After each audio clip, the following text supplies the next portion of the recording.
There we are.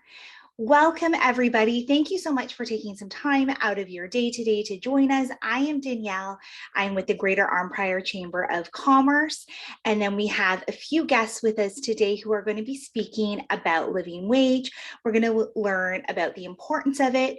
A little bit, I guess we have a real life experience with one of the employers. So we'll learn about the sustainability of it and sort of the impact that it does have on your business. We will save questions for the end of the presentation today. You can either put them in your chat or at the end, raise your hand and ask your questions.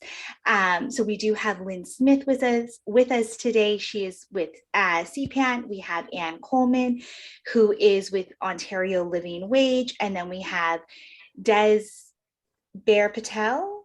Yep. Perfect. And he is with Integrated Health Center, and he will be sharing some of that employer experience with you. So I will let Lynn take it off. And again, any questions, we'll save those to the end. So either put that in the chat or just raise your hand. Thanks, Danielle. Well, welcome everybody to this presentation. I'm very excited to be able to introduce Anne and Dez as we go. You're probably wondering why CPAN is even on a living wage group, because we actually are the Child Poverty Action Network, and children are poor because their parents are poor. And so, you know, when families are poor, children suffer. I'm also a member of the Greater Arnprior Council on Poverty and Homelessness.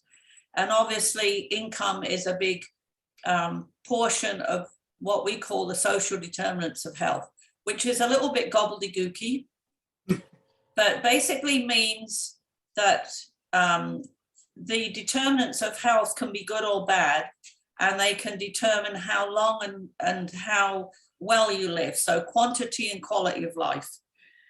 So income is one of these social determinants of health. And so that's how we get involved in it. And CPAN is the host of Living Wage Ontario in Renfrew County. So we're a member of Living Wage Ontario. And actually, even as a charity, I have to tell you, we pay over the living wage. I would rather have somebody, even as a non-profit, work less hours and do more work than actually work on minimum wage or you know, we can't talk the talk and not walk the walk.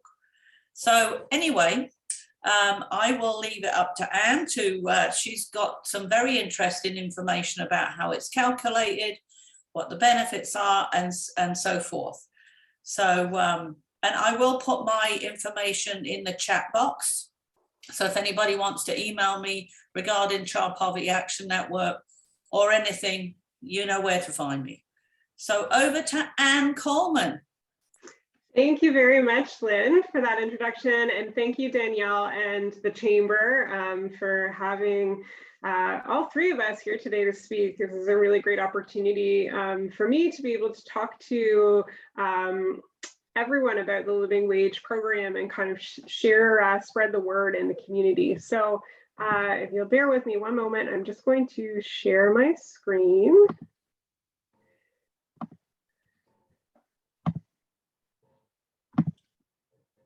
There we go. Okay, so as Lynn and Danielle mentioned, I work for the Ontario Living Wage Network. We're a not-for-profit organization, and our goal is to raise wages in the province and address poverty through paid work. So we do that by calculating living wage rates in communities across our province, and by recognizing employers in a employer certification program, employers who make a commitment to pay all of their employees at least the living wage. So just to make sure we're all on the same page, let's just be clear about what a living wage is. A living wage is meant to be the hourly wage that a worker needs to earn to cover not just their basic expenses, but to have a little bit extra to participate in community. So it's meant to be more than just making ends meet, but I will be very clear that it is still a very modest wage. It does not include savings for retirement or post-secondary education, debt repayment. So while it does include a whole host of things, which I'll get into in a moment, it doesn't cover absolutely everything. So something just to keep in mind. It's really meant to be a tool for employers to know that they're paying a decent wage to their employees, and again, a tool for reducing poverty through paid work. So I often get asked the question, what's the difference between a minimum wage and a living wage? Well, as I'm sure you're very aware of and familiar with the minimum wage, it's mandatory. It's something that's set by our government, and it's really the same right across the province. We know that living in Toronto is going to be more expensive than living in, say, London or even Thunder Bay or Sudbury. So there really is variety in costs across our province. It's a big province, and you know, the realities of living in a community that has more rural portions is something that we need to consider as well. When somebody is living in a community where there's really good public transit, they can usually take public transit to get to and from work, but that's not the case if you're living in a rural community without that type of transit. And I guess finally, somebody who is earning the minimum wage, which again, you're probably aware of right now is $15 an hour. If they're earning $15 an hour and working full time, they're actually still not reaching the poverty level, or they're living below the poverty level. So when we do our living wage calculations, we take into account all of those basic necessities. So things like housing costs, food, clothing, childcare expenses. I mentioned transportation to and from work. We also include the participation piece of our program includes things like recreational costs, after school activities for children, taking a modest camping vacation with your family. So there's that participation piece included in there as well. When we do our living wage calculations, we gather information or gather data from a community on the costs of all of our different basket items. And in Renfrew County, Lynn helps us with that, which is fantastic.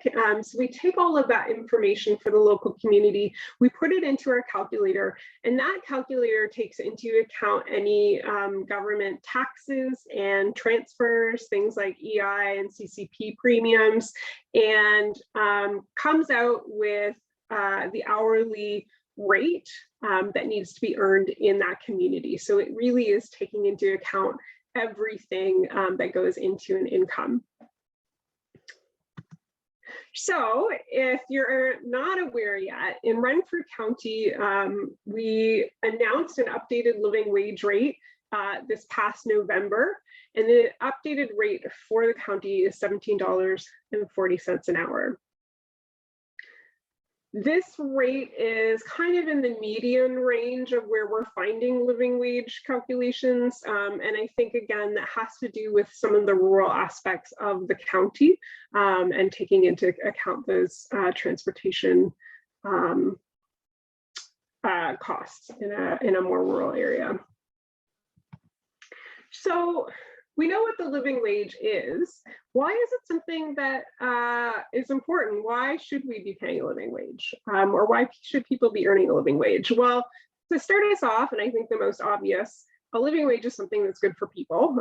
Obviously, there's financial impacts. When we've heard from employees who have been earning a low wage or a minimum wage, when they've begun to earn a living wage, that they are able to pay their bills. They're feeling more financially stable. They might, if they're living in a rural area, they may now be able to afford a car. And even though it's not part of our program, we have heard quite often from employees that they have actually begun to be able to save. They're not living paycheck to paycheck in quite the same way, and they're not having to make decisions about whether to go to the dentist or to put food on the table, or to be able to buy that next month's public transit pass so that they can get to and from work. They have more time, so they're able to spend that extra time with their family and friends. They may no longer have to have a second or third job because they're earning enough from their first job to be able to cover all of these needs. And I think finally, and this speaks a little bit to what Lynn was already talking about with the social determinants of health, when people are earning at least a living wage, they have better mental health. There's less stress and worry about whether, having to make those uncomfortable, hard decisions about what to buy, what to put their money towards, because they now can cover all of those necessities. They're overall more healthy. There's a better sense of health and well-being, and that does lead to being sick less of the time, less sick days or less missed work days.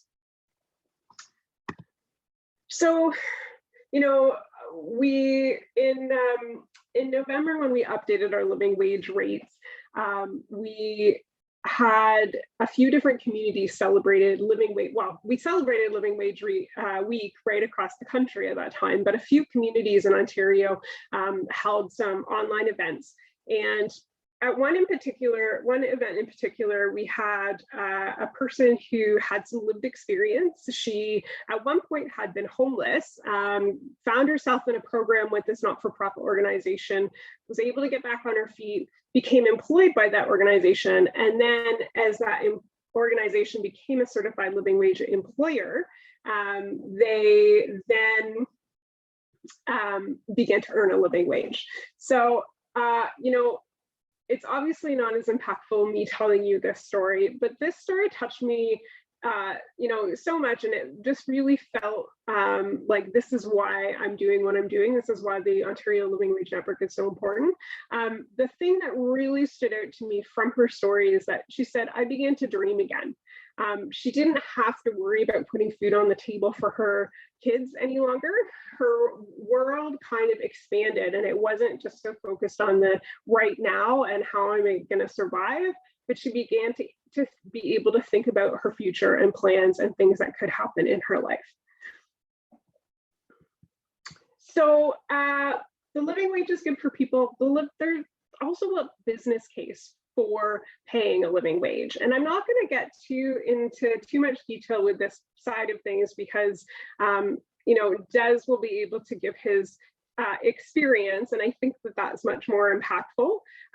We tend to see employers that have had to make some changes to their business to become certified, or because they felt that this was important.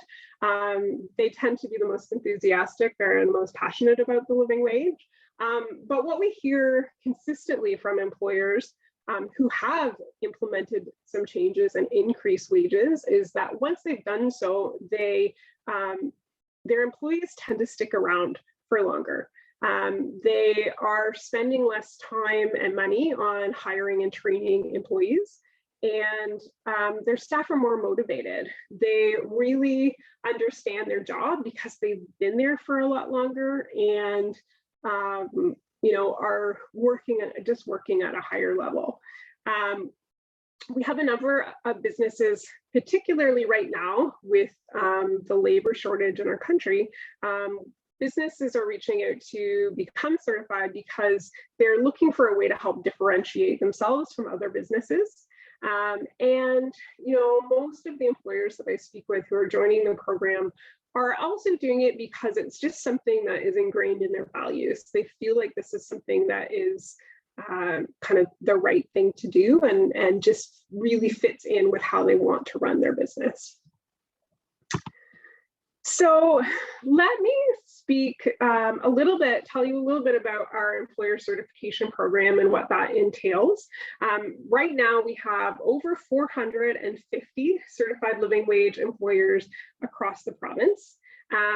We are really just starting to attract interest in Renfrew County.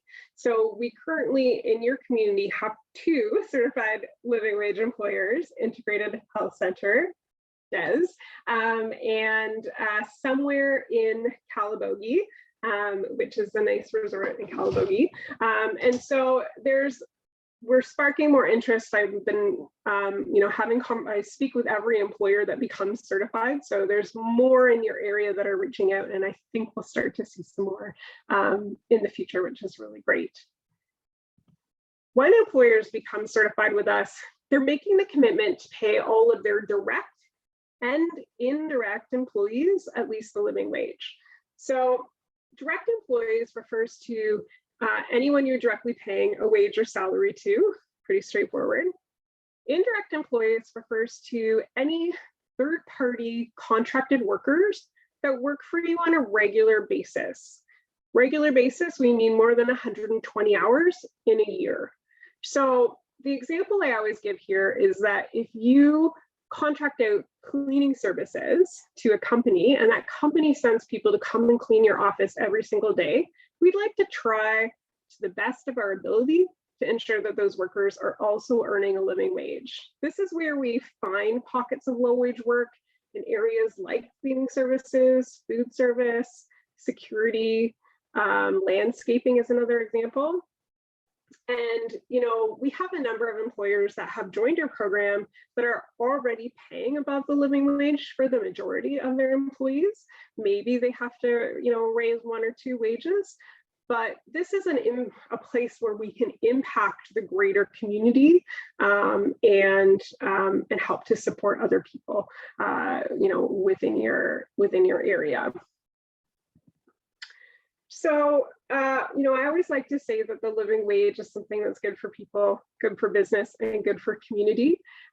The last note I'll leave you on is that, when somebody within a community begins to earn a living wage, that extra money that they're earning is something that is going right back into the local economy and supporting local business. So, thank you very much. I'm really happy that I've been able to speak with you today. I see that there's maybe some questions in the chat. I'll take a look at those once I pass this along to Dez, so that I'm ready to answer some questions after that. And if you are interested in learning more about the Ontario Living Wage Network, about our employer certification program, I would encourage you to take a look at our website, OntarioLivingWage.ca. On the website, you'll find an employer directory where all of our certified living wage employers are listed. We now have a function on that directory that is with a map that's searchable by location and by sector. So you can find, look for cleaning companies that are paying a living wage or that are certified for paying a living wage in your area. Not yet in Renfrew County, but hopefully soon. You can find out more about the program and the requirements there. So thank you very much. And with that, I will pass it along to Dez. Thanks, Anne.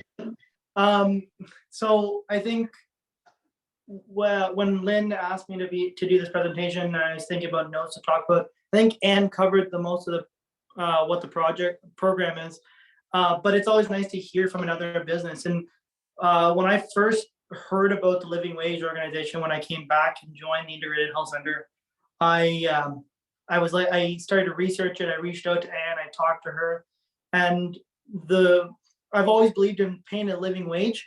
And when I was able to go through the program and become certified and recognized for doing that in my community, what it did was it reduced my training costs because I was able to retain my staff for a period there back in 2018, 2019. I felt like my staff was just a revolving door. Like I'd have staff come in, I'd be training them, and then they would just they'd leave for other jobs. So whereas when I entered the program, I found that my retention rate went up. I was able to keep people, and I actually now have a backlog of resumes that I have people wanting to apply for my work. So that retention was up, training costs are down, and I asked my employees, and I kind of asked them how they felt, and they felt like the big theme that came up when I was talking to them was loyalty. They felt more loyal because they were part of an organization that was a leading organization, and they felt valued. And they didn't have to worry about paying their bills, and they didn't have to worry about their costs because they knew that it was taken care of. So now they could focus on taking care of the clients. And when we did it, to increase all my employees to the living wage only cost me, like, it was a 3% increase on my service fees. That was not an unusual increase. So my business, we do increases every year. We put a sign up in November that says that January of the fall, next year, our fees would be going up by 3%. And so it was, when I calculated the numbers, it only took a 3% increase to allow us to increase our living wage in the organization. And then I saw an increase in sales. So from an employer perspective, I'm really proud to say that I'm a living wage employer because I can retain my staff better. And because when I was not able to retain my staff, it was stressing me out, right? It was because I'm the guy that's training all my staff. So having to constantly train, it tires me out, stresses me out.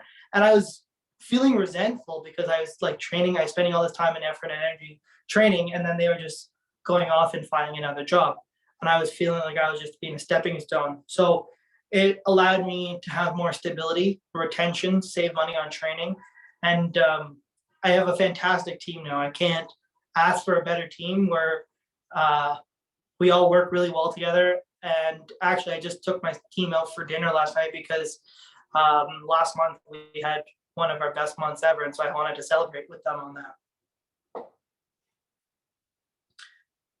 So I think that's like, if anybody has any questions, I'm happy to take questions. And I think Anne and Lynn are also happy to take questions.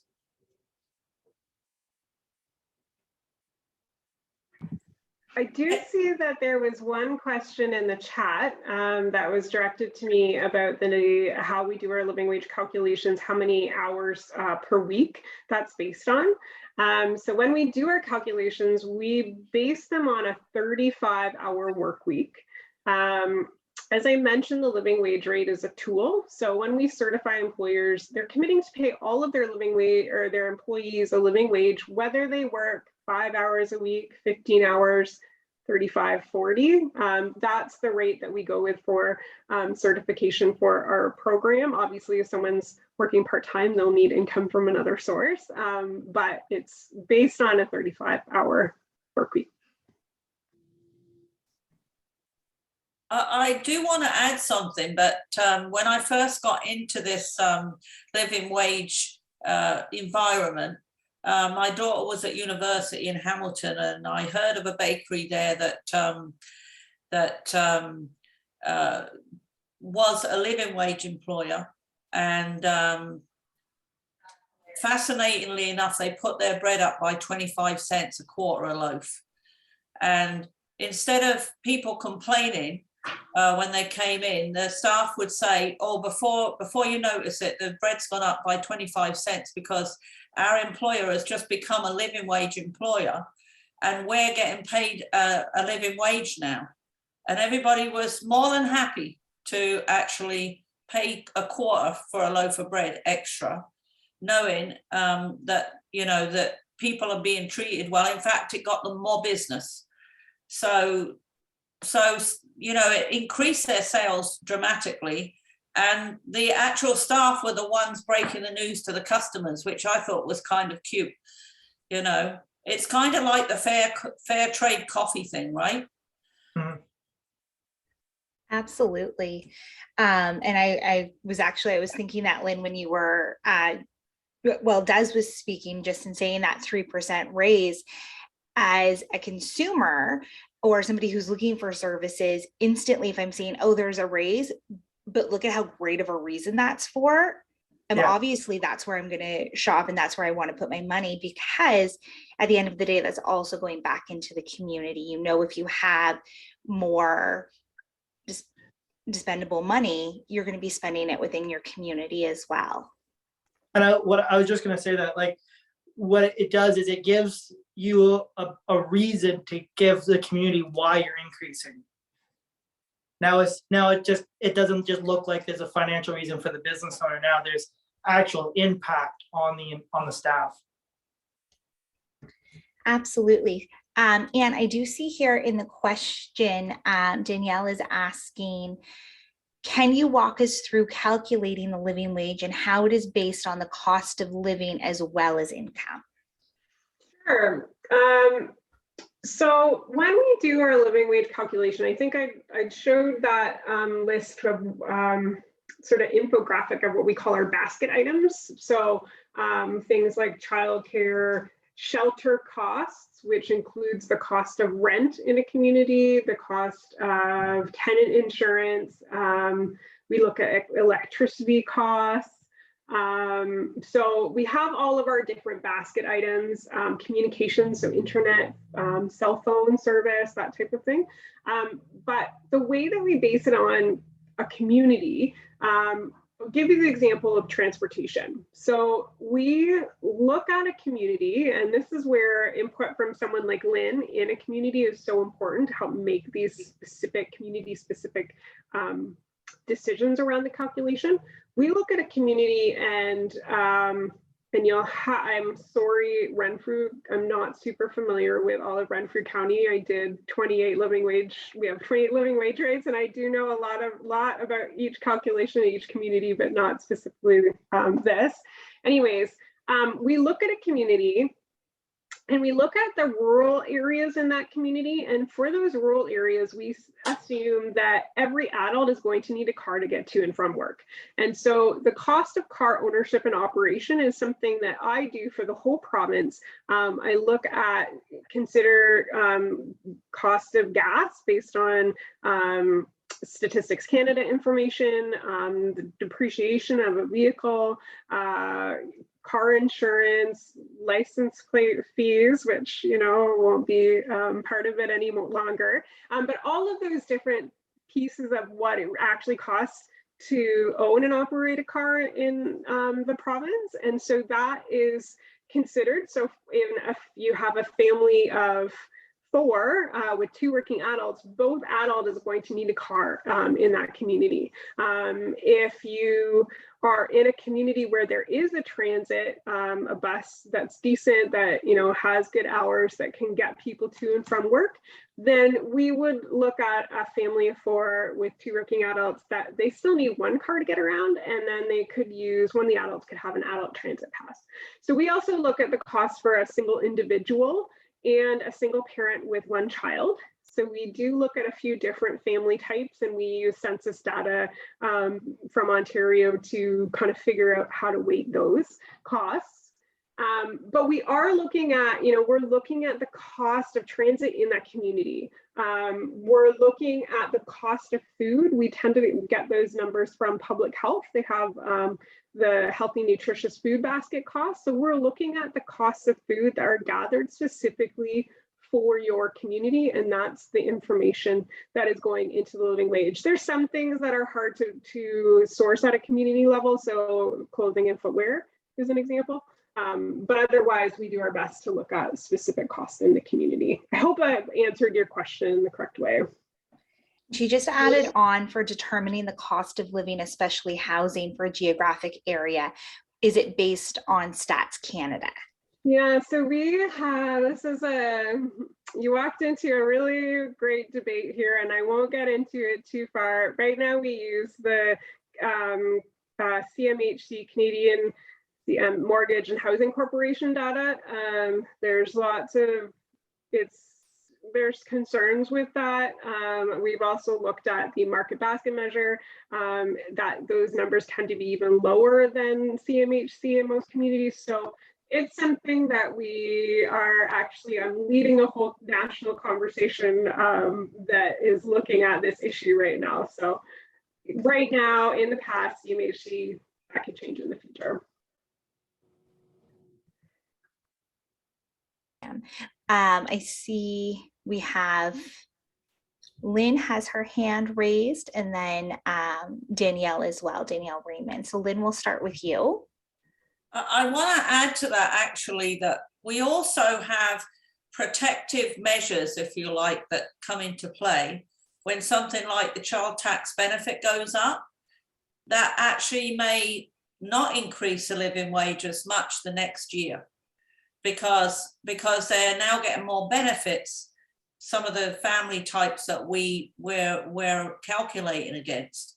So child tax benefit really stopped a lot of the living wage communities having to put it up a little bit more. I think Anne would agree with me.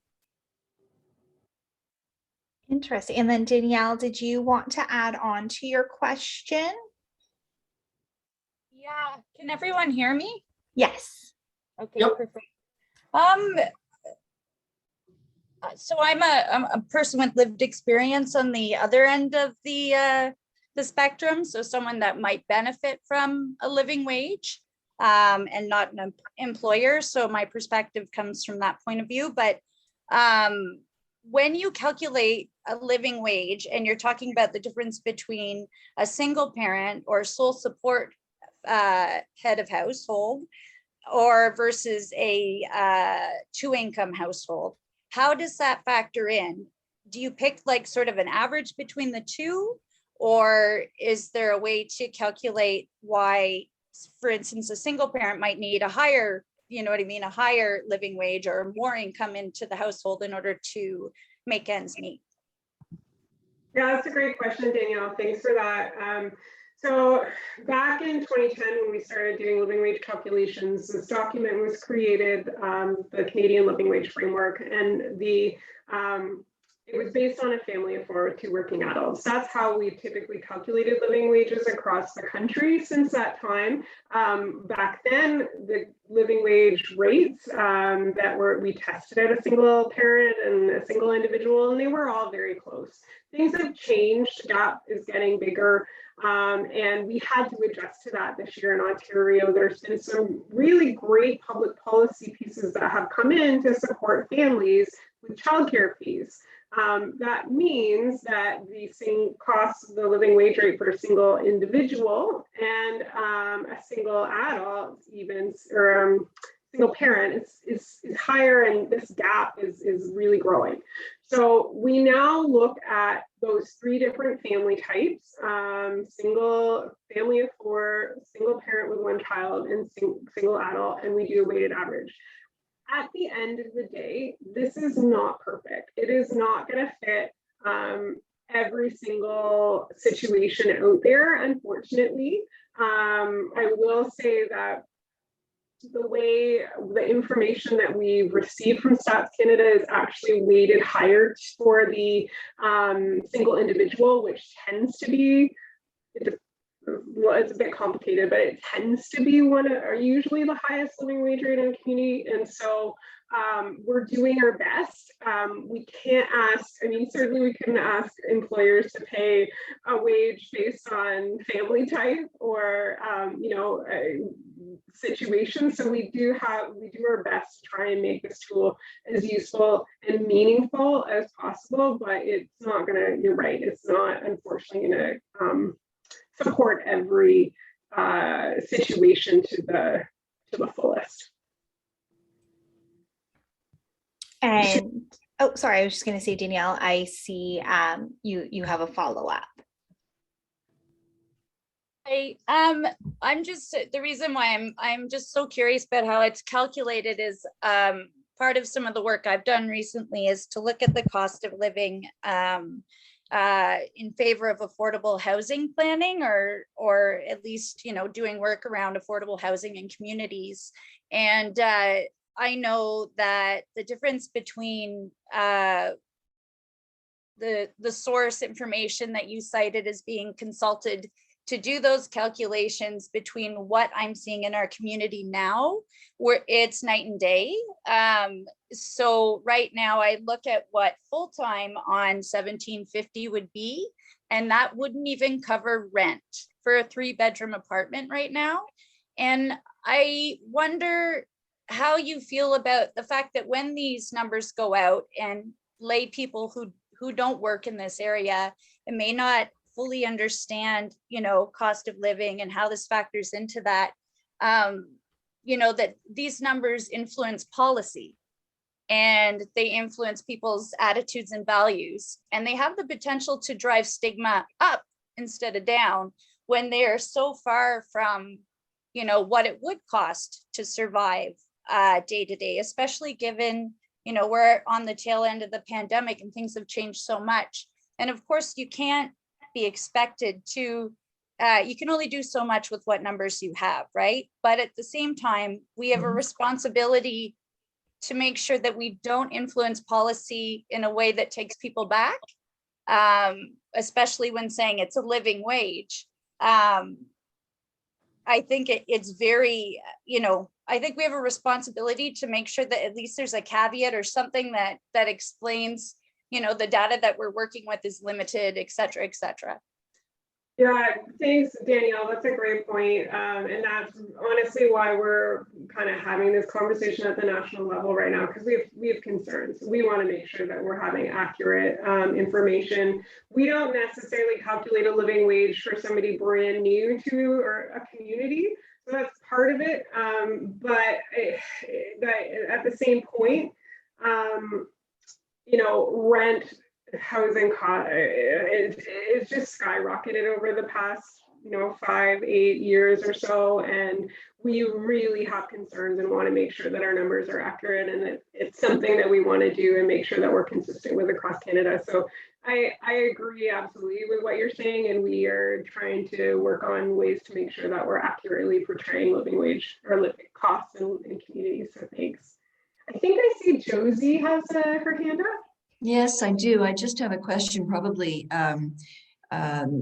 indirectly related to Danielle's earlier comments. So as the census information is released through this year, will that affect, especially in terms of housing, will that affect the living wage amount? And how often will you be updating that? So if a business owner is a living wage person this year and the numbers change next year, do you re-look at the certification process, or how does that all work? Yeah, great question, Josie. So we do our best to update the living wage on an annual basis. We typically announce those updated rates in November, and we want to do this every year for a few reasons. One, we want to make sure that we are staying on top of cost of living for workers in a community, but also for our employers, because we want to make sure that they have the ability to stick with the program and are increasing wages, in a regular way, so they're not all of a sudden thrown a new huge living wage rate, in a year. So every year we do our best to update the rates. Once a new rate has been announced, employers that are in our program have up to 6 months to implement or to make any necessary changes to wages. And then Charlene was just asking in the chat for that 1740, it was calculated for 2021. Yeah, that's correct. Perfect. And is it, can you talk about how you'll also calculate the living wage based on the benefits the employer provides? Sure. So like when I joined the program, my living wage was also calculated based on me providing benefits. I provide benefits administered through Sun Life, and I provide a group RRSP plan. Yeah, so when we do our living wage calculation, we make the assumption employers are not providing health benefits. So when you do, we can use that to offset the living wage rate for employees receiving those benefits. So we can basically take a certain percentage of the cost of those health benefits out of the calculation, and it actually does lower the living wage rate for employers in the program. And that's pretty much the only thing that we can do that with. We don't, as I mentioned, include savings for retirement. So sometimes employers will provide RSP contributions or something like that, pension plans. We can't use that to offset a living wage rate. We also only look at guaranteed income. So if there's, bonuses, annual bonuses based on how well business has done in the year, we can't include that or use that to offset living wage rates. It has to be guaranteed. Another aspect, not to open up a can of worms, so sometimes there's a lot of questions about this, but employers in our program do make a commitment to pay a living wage prior to any tips as well. So just something to, if you're in the food and beverage industry, something that is good for you to be aware of. And I know in the chat, Lynn kind of touched on this by saying that she felt as though there's probably many uncertified living wage businesses already. So if a business is already paying living wage or above living wage, is it easy for them to become certified? Yeah, for sure. There's a section on the website where you can indicate that you're interested in the program. So you fill out this form and it sends me a notification so I connect with you.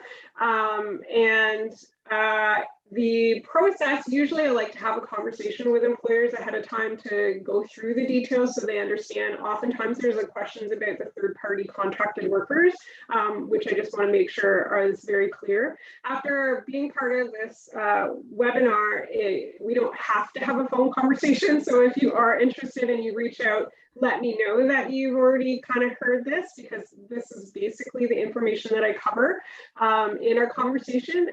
So then I'll send you an enrollment form. The form asks information about how many employees you have in total, part-time, full-time, and how many are earning at least the living wage. And that's sort of how I determine whether or not you meet the requirements for certification. Also on our website, we have a employer guide that will provide you with a lot of details as well, everything that I've just gone through in terms of the requirements of the program. Excellent. And I do see that Danielle has raised her hand again. So if you do have another question. I'm just wondering if it would be beneficial to be able to come up with some sort of formula that would allow to do not necessarily real-time calculations, but within a span of a year to 6 months, and then cross-reference it with the the newest StatsCan or whatever numbers that come out, so that they are more reflective, especially at the time where you're doing new calculations and you're set to publicize those calculations.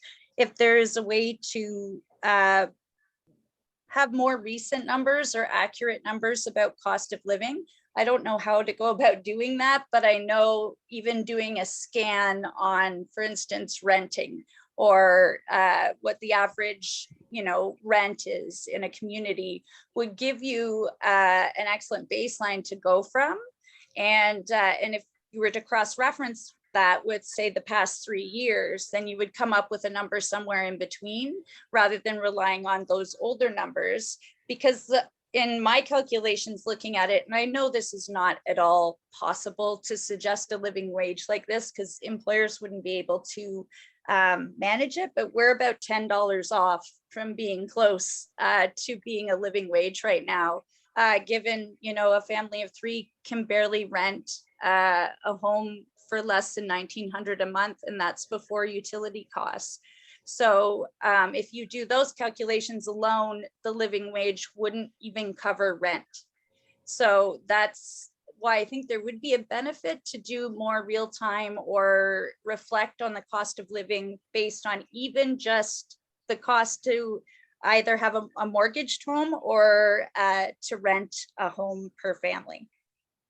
Yeah, Danielle, I hear you. I agree. I have huge concerns about rent. Let me be clear that I think rent is the, and I'm glad that you're talking about rent. Rent is the key factor here that I think is of such a huge concern. All of our other numbers, we don't have that outdated situation to the most extent.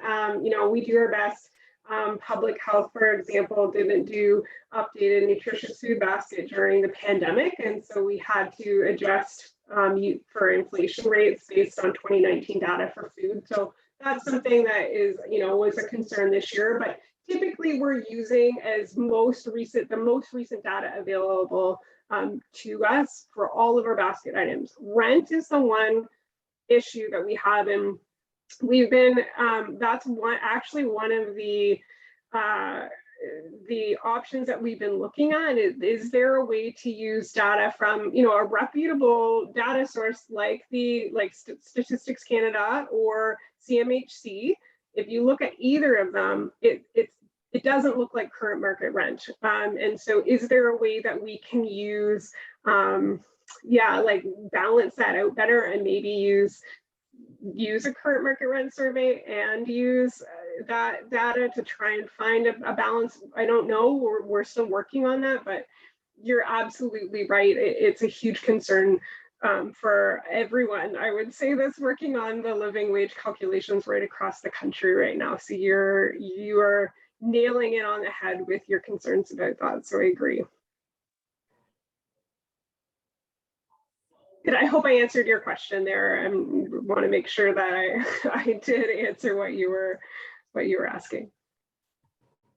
I am seeing Lynn mention something in the chat as well with CPAN, believing that minimum wage should be set so that someone works full time. Yeah, absolutely, that they should be at least meeting. And I think that, which is a completely separate conversation, obviously, but I think when we look at the fact that minimum wage has only just made it to $15 an hour, when inflation has been steadily increasing, and I think of myself as a student, how on earth do you afford to pay your rent, pay your student loans or tuition and things like that? Like, a big issue is also minimum wage before we look at living wage, and just that lack of growth that has matched general inflation of living. So I definitely agree with that, Lynn. We have about 10 minutes left here for today's talk. I do see Danielle does have. Sorry, I have my hand up as well. Yes. For a different thing. I think Danielle forgot to take hers down, maybe. So with minimum wage and living wage, they should both survive in the same realm, if you like. We should always be looking to try and get people to meet or exceed their basic needs when they're working full time. The issue we're having is people, even poor people, send me messages saying don't put the price up of wages because then things will go up in the store. Well, things are going up in the store anyway through inflation. And the problem is they're going to be less likely to be able to have buying power because they're earning less. And this gap is going to get bigger and bigger. And so they'll just be the poor and the rich. So I know the government always say middle class. I hate that expression because it's middle income. I know lots of low income people that are very high class, and I know high income people that are very low class. So we should be calling everybody by the income and not by the class. And this middle income group is slowly deteriorating, and the gap's getting wider. So we really need to actually make sure that we're encouraging people to join that middle income and stop that gap from getting wider and wider, because in the end, we're just making a rod for our own back. And it's the taxpayers really that pay for it financially, but it's the families that suffer as well. I mean, poverty is more than just income. Poverty is a way of life, and we need to actually make sure that in Canada, which is supposed to be a nice, and it is a nice, kind and caring country, that we're doing better for our most vulnerable citizens, you know, whether they're children, adults, you know, minority populations. But we really need to figure this out. And I know that there's a lot of questions, and I'm glad to see Danielle on here because she's very smart, and I've known her in different methods of work.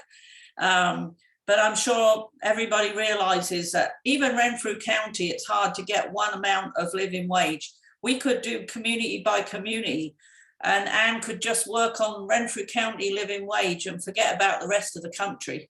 But we have to do all these calculations for the whole country and be able to somehow measure one against the other.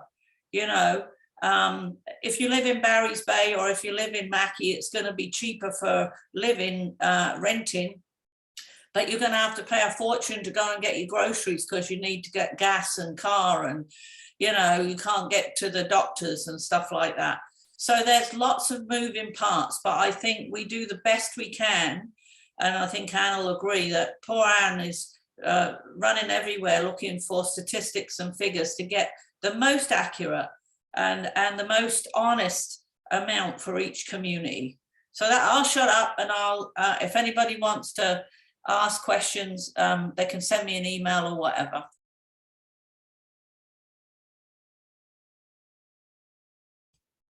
All right, so we do have time for one more question, and then I will send out an email as well with both Anne and Lynn's contact information. So any additional questions or conversation for after the meeting, you'll be able to have their contact information and reach out and have those conversations. And I do see Danielle's hand is raised. So last question to Danielle Raymond. Thank you for letting me ask so many questions. I feel like I'm monopolizing things a bit, and I apologize for that. It's probably obvious that I am critical, hopefully constructively so, of a living wage. The reason I am critical, and I want to make clear that I do recognize the challenges around calculating a lived wage. I can't imagine that's easy. But the reason I am critical is because of the potential for numbers like this to impact policy, and for policymakers to believe they are basing, you know, their decisions on something that's actually going to create opportunity or access to opportunity in people's lives. And I think when calculating these things, we should always keep in mind our most vulnerable people, which would be people who are just starting to rent or just needing to rent, not people who are, you know, already in a mortgage, for instance. They're the families that are most likely to be suffering from housing insecurity or income insecurity. And if we look at the numbers that way, we can get a good sense of how far we're off. And we're at 1750, we're not even within a ballpark of being close, which you're not going to get employers to sign on to pay their staff enough to survive, but you can use it as an opportunity for dialogue. I think by suggesting this is the living wage, we shut down opportunities for dialogue, and also unfortunately silence the voices of people with lived experience who step forward and say, wait a minute, I can't afford to live on that. That's not right. That doesn't make sense for my reality. But if they believe that this is what's set and all the research that goes behind it, then it sort of discredits the voices of those who are most vulnerable and coming forward and saying, you know, I don't feel like this reflects my ability to survive, or, you know, keep my children from generational poverty, and all the things that are deeply personal and big, I understand. But at the same time, I think there is a responsibility to release the best kind of calculation we can, but to use it as an opportunity to voice all the reasons why it's not enough. And I know that will not attract employers who want to come in and get this certification, which I wonder if the main audience or the people you serve, I guess, if it is the employers and getting that certification, because it looks good for the employers, that's one thing. But on the other hand, I'm not sure that should be the priority. So I guess it's all how you want to look at it. But I apologize. I really do appreciate learning more about it. And I understand you are aware of all these issues too. I think it's just one of those things that need to be worked on for sure. Thank you for being so honest, Danielle. I really appreciate it. And if we don't have people that will be critical of us in a way that like you are, in a supportive way, then, we can't make things better. So I really appreciate everything that you've talked about. And it's perfect timing because I'm again, in the middle of these national conversations. So I'm excited.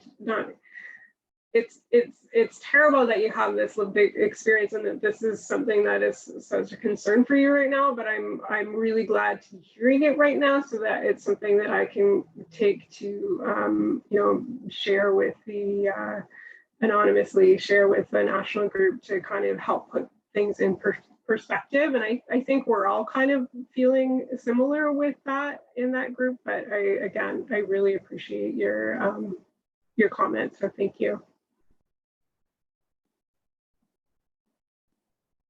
All right, and thank you once again to Lynn, Anne, and Dez for talking with us today. Thank you to everybody who has joined in to learn about living wage. I think a lot of great conversation was had, and I appreciate you guys all showing up and participating. As I mentioned, we have recorded today's presentation, so you will be able to go back and watch as well, and then send it to all of your employer friends so that they're able to learn. Just like we have today. Again, I will also send out that contact information for Anne and Lynn. So if you do wish to carry on any of this conversation offline, I encourage you to do so. And I hope everybody has a very happy weekend. Enjoy this fresh snow as much as you can. And hopefully we'll be seeing you all soon for more webinars and learning experiences. And thanks for inviting us. And I'm sure Anne and Des have a little thank you to say, but thanks for everything you do in the employment sector. Thanks to Anne and Des for being here. And Josie is also on the Greater Arnprior Council for Poverty and Homelessness along with me. If anybody wants to join that, they're always invited to. It takes a community to raise a child. That's what I always say. And, my greatest saying is alone we're like snowflakes, fragile and unique, but together we can be an avalanche. So, join our avalanche and come along with us for the ride. Thank you very much for having me. Thank you, Des, for joining in today. Thanks, everyone. Thanks for letting me share the living wage with you. Have a great weekend.